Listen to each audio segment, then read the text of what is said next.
Peter Bruegel peint ce paysage d'hiver en 1565. C'est une huile sur panneau de 117 cm sur 162 cm. C'est une œuvre qui est conservée au musée d'art et d'histoire à Vienne, en Autriche.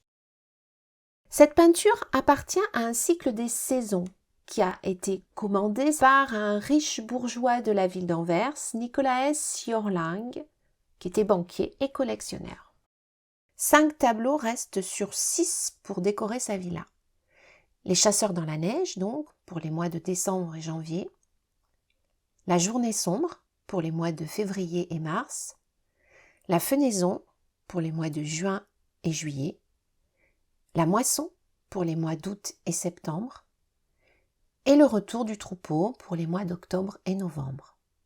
Il manque donc celui des mois d'avril et mai. Un cycle des saisons n'était pas un sujet nouveau. Les textes religieux dans les livres de prières illustrés des nobles à la fin du Moyen Âge étaient souvent précédés d'un calendrier avec une page pour chaque mois. Un des exemples les plus connus sont les Trérigeurs du duc de Berry, peints par les frères Limbourg au début du XVe siècle. Cependant, l'artiste inaugure avec les chasseurs dans la neige une tradition de la peinture hollandaise qui atteindra son apogée au XVIIe siècle. C'est le paysage hivernal. Rappelons que débute à cette période ce que l'on appellera plus tard le petit âge glaciaire. Des chasseurs et leurs chiens, dont l'un d'eux nous regarde, se trouvent en haut d'un promontoire avec en contrebas un village. Ils semblent avancer doucement et avec difficulté, le dos courbé. Ils accompagnent le regard du spectateur vers le paysage peint à perte de vue. Au tout premier plan, des traces d'un animal, peut-être un lièvre. Dans la neige, mène le regard vers un bouquet de ronces dans lequel Bruegel a inscrit sa signature. Derrière, une enfilade de grands arbres sombres sur les branches desquels une fine pellicule de neige repose. Des personnages s'activent près d'un feu dont les flammes viennent lécher le mur de l'auberge. Vous voyez, l'arrière-plan est occupé par des lacs gelés sur lesquels s'animent de toutes petites figures, ainsi qu'une étendue de champs de neige qui est parsemée de maisons, de fermes, d'églises. On peut même distinguer un moulin, une trappe à oiseaux ou un trébuchet qui est placé au centre géométrique du tableau. On pourrait décrire encore et encore tous ces détails qui sont très subtils peints par Bruegel. Et puis dans le lointain, une chaîne de montagnes. Le style de Bruegel est parfaitement reconnaissable. Un point de vue plongeant, des petits personnages, une subtilité dans le rendu des détails. Il est le digne héritier des fondateurs de la peinture flamande du XVe siècle, dont Jan van Eyck est le plus célèbre. Tout est rendu vivant par une observation minutieuse et par la profusion des détails. En choisissant généralement un format horizontal qui offre un point de vue panoramique, la construction rigoureuse de l'espace est essentielle. Bruegel va mettre en place plusieurs éléments pour l'organiser et guider le regard du spectateur. Ce dernier est confronté à de multiples lignes de force qui l'obligent à parcourir la totalité du tableau. Voyez, les chasseurs et les chiens traversent le premier plan. Ils s'inscrivent vraiment sur la diagonale partant du bord inférieur gauche pour aller vers le bord supérieur droit. Ils servent de repoussoir et font entrer directement le spectateur dans l'espace pictural. Les bords des toits de chaume des maisons sont pour certains parallèles à la diagonale qui part du bord supérieur gauche jusqu'au bord inférieur droit. Bruegel cherche l'équilibre. Pour accentuer l'impression de hauteur et de lointain, il a peint des arbres dont la taille des troncs diminue et suggère l'éloignement. La ligne sur laquelle ils s'inscrivent vient briser la diagonale sur laquelle Bruegel a placé les chasseurs. Ce savant étagement des plans prend ensuite le relais, ce qui donne un très bel effet de profondeur.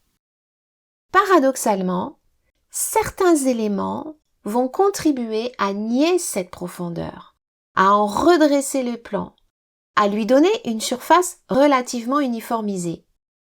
C'est une ligne d'horizon placée très haut. C'est aussi un ciel de la même couleur que le paysage. C'est aussi la lumière homogène de l'hiver, mais encore la précision identique des détails, qu'ils soient proches ou lointains. La descente mène l'œil au loin, vers l'esplanade où des petites figures d'enfants et d'adultes sont aux prises avec des jeux et des promenades sur des patins et des traîneaux. On peut observer ces petites figures. On peut deviner un couple qui se tient par la main, un autre personnage qui gît au sol, des enfants qui patinent. Ce tableau est différent des œuvres de son temps. Jusque-là, c'étaient les activités humaines qui concentraient l'intérêt, alors que le paysage, quant à lui, servait plutôt de toile de fond. Ici, nous observons l'inverse. Le paysage prend une importance capitale, en reléguant l'homme à des activités de la vie quotidienne. Ici, chasser ou encore faire du feu pour se réchauffer, patiner, s'amuser sur la glace. Le paysage est le sujet même, et les humains ne servent qu'à en animer l'espace. Le tableau possède une tonalité chromatique dominante. Bruegel a utilisé très peu de couleurs. Ici, c'est le blanc de la neige et une sorte de vert bleuté du ciel et de la glace qui sert à en intensifier l'effet de blancheur. Ce sont donc naturellement les couleurs de l'hiver. Elles sont synonymes de froid, de glace. Le vert bleuté ne fait que relever la blancheur générale. Les hommes, les arbres, les chiens, les oiseaux, donc les petites figures, sont tous représentés d'une couleur sombre. L'artiste joue volontairement sur les contrastes. La lumière venant de la neige irradie le tableau.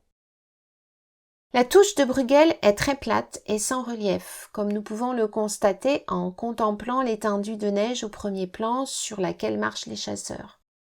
Il a posé sa couleur par grands aplats lisses pour créer une atmosphère cotonneuse, une atmosphère très apaisante, calme, de ralenti, qui correspond parfaitement au mois d'hiver. Ce tableau est une image de l'harmonie entre les activités des hommes et le cosmos.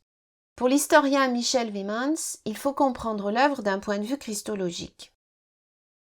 Le point commun de cette série est qu'au travers de la nature, il faut voir des signes qui sont à la fois de la grandeur du divin, mais aussi de son intention salvatrice. L'œuvre de Bruegel est sujette à de nombreuses interprétations et permet différents niveaux de lecture. Prenons un exemple. Regardez bien l'enseigne de l'auberge prête à tomber, peut-être un signe de fragilité. En regardant de plus près, elle représente l'image de Saint Hubert, le patron des chasseurs. Sur cette enseigne est écrit en néerlandais « Dit is Gillenhurt », que l'on peut traduire « au cerf doré ». Mais « hurt » signifie aussi « cœur ». Michel Wymans développe l'idée que ces chasseurs, passant devant l'auberge sans la regarder, ne prêteraient aucune attention à leur saint patron et ne porteraient pas dans leur cœur, comme Saint Hubert, l'image du Christ. Replaçons dans ce XVIe siècle quelques œuvres importantes. En 1503, Jérôme Bosch peint le Jardin des Délices. Au même moment, Léonard de Vinci répond à la commande de Francesco del Giocondo. En 1510, Michel-Ange travaille au plafond de la chapelle Sixtine et Raphaël a ses fresques dans le palais du Vatican. En 1513, Albrecht Dürer à Nuremberg réalise ses cuivres magistraux, dont la Mélancolie. C'est à Venise, en 1538, que Titien peint une Vénus très sensuelle, au moment où le maniérisme donne naissance à de nombreux chefs-d'œuvre, ceux de Bronzino, du Parmesan ou encore du Greco. Sophonisba Anguissola, quant à elle, se représente en 1554. Véronèse peint les Noces de Cana en 1562 et Archimboldo sa série des saisons vers 1573. La fin du siècle sera marquée par le Caravage.